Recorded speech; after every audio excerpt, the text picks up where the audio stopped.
welcome back to my channel, or welcome to my channel if you are new here.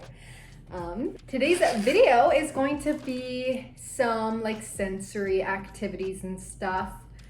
I'm just going to be showing you guys some that I like to do.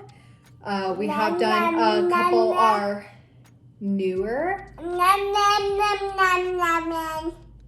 Some are newer, but there's a couple that I've done in the past for him that he really likes.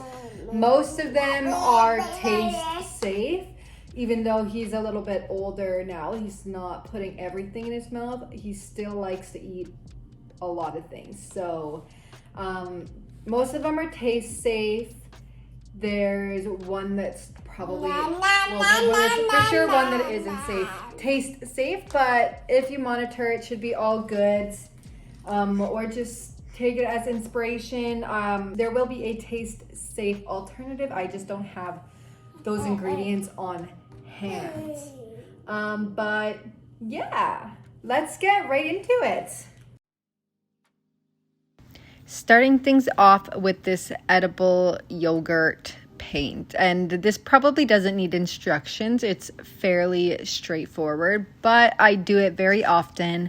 Porter loves it. I like to do it with him, and it's just fun overall for babies and toddlers. So I just figured I'd throw it in here. I'll throw up a couple pictures because we have done it a few times before, and I'm running out of food colorings, so we get kind of not very nice pretty colors this time, but I will pop up a couple photos of nice vibrant colors that we've done before. There are other things that I use to color it. I popped up an ingredient list here, but I've used turmeric, paprika, blackberries. If I use blackberries, I'll warm them up so the color is more vibrant.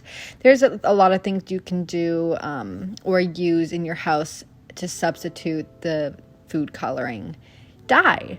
But yeah, this one's really fun. It's really quick. It's really easy. You can also put them in the bathtub if you don't want to clean up a mess afterwards. They can paint on the bathtub, and then you can just wash everything down the drain after, which is super handy. And there he is helping me out. But I definitely would recommend this one. We do it all the time, and it is just super entertaining.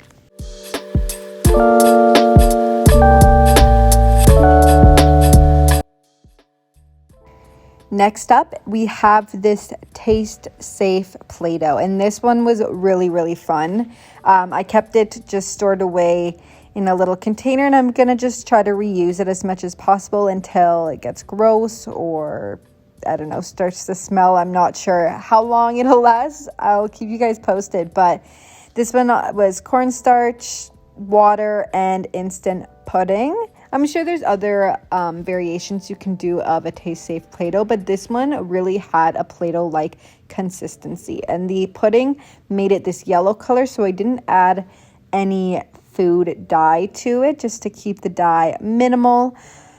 He was trying this a lot. He did like the taste for the pudding, but there's quite a bit of cornstarch, so I would just monitor it.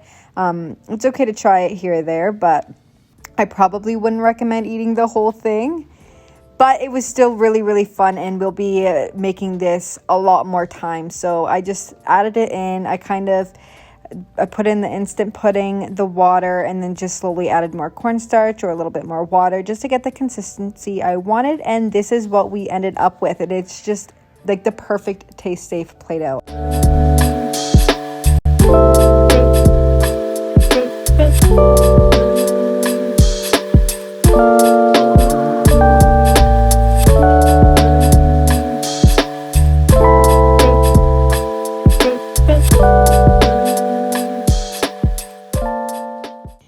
So next up, we have this colorful fluffy soap, which was Porter's favorite by far. He really likes this stuff. I just use dish soap. There is a taste safe version right here. I just don't have cream of tartar or chickpea stuff, but if you have that on hand or if you want to pick it up, it'd be an awesome sensory for babies and toddlers too. But I just had to watch him because he did try to eat this a couple times. He didn't really like the taste of it, so he wasn't like super drawn to it after trying it for the first time. But he really enjoyed putting his hands in it and stuff. And I think this one would be really fun to use with like bubble bath. And then you can do different colors, pop it in the bath with them, and they can just play their little hearts out, and it'll be so fun. And then you can just rinse it all down and it won't make a mess.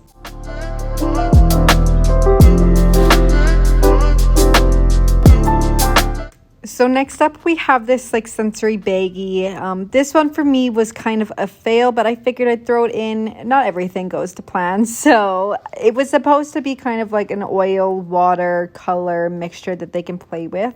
It just wasn't really that fun. I think for younger babies it would be, you could put them in their high chair and tape it to the high chair and they could play around with it. And I think that would be more fun for my toddler. He just wouldn't really care about this. But you could customize it and do like the clear craft liquid glue and put some pom-poms or glitter and stuff like that and really make it something fun. So it was a fail, but I think I'll be trying it again with different materials. I think it could be really fun. So this next activity is something that we do quite often. It's super simple. All you need is a type of cereal and blender. So I normally use Cheerios. That's just what we have on hand all the time, but I have used Rice Krispies and they turn out really well too. I think this is just a really fun activity to have with toddlers and babies. And I always keep the vacuum on hand because my son really likes making a mess, so he'll throw it everywhere. He'll try to eat it, but it keeps him entertained for a really long time. So I just pre-do this up. I throw it in this little bin that we have, and then I just add some toys in it. Then I just pop the lid on and bring it out whenever I need a break or whenever he needs something to do. To the left, look to the right, nothing can stop me in the night, like I am leaving all the bad stuff. So those were just a few of the activities that you could do, but if you need more inspiration, I'll pop some up here on the screen. I do want to try the Jello and sand. You can do blue Jello, make it like an ocean. You can put like animal figurines in the Jello and try to dig them out. Colorful spaghetti is great for small children. Marshmallows and hot cocoa bin in the winter, and you can make hot chocolate after. Mushy peas for the little babies, just let them go to town.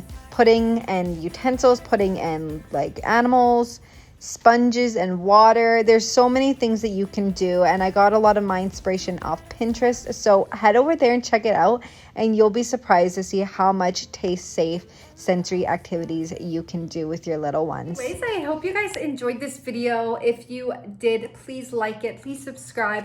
I'll have everything linked like broken down in the description if you want to make or do any of these sensory activities. I think I'm gonna try to do it all.